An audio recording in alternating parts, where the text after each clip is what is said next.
Let's discuss the concept of God in Zoroastrianism.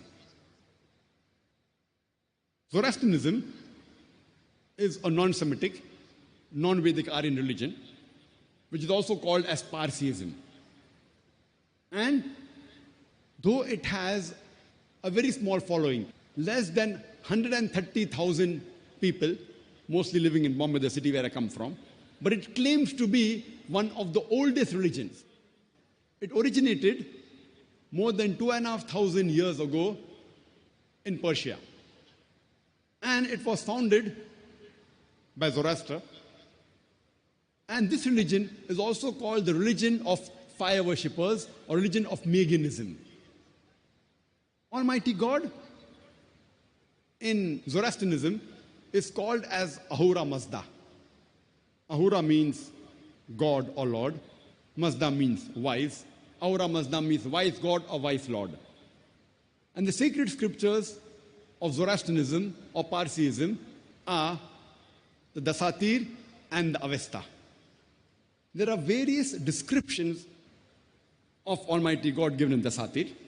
It's mentioned in Dasatir that Almighty God is one and only.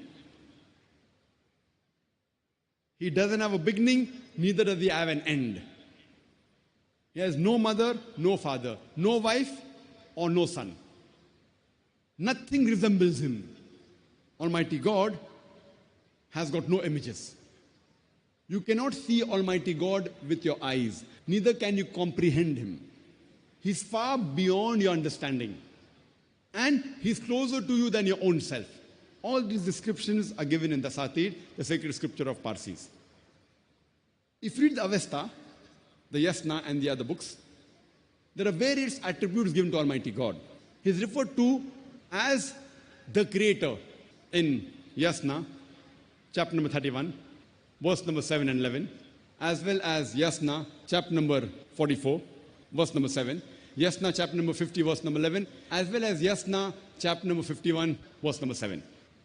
He is called as the greatest in Yasna, chapter number 33, verse number 11, as well as Yasna, chapter number 45, verse number 6.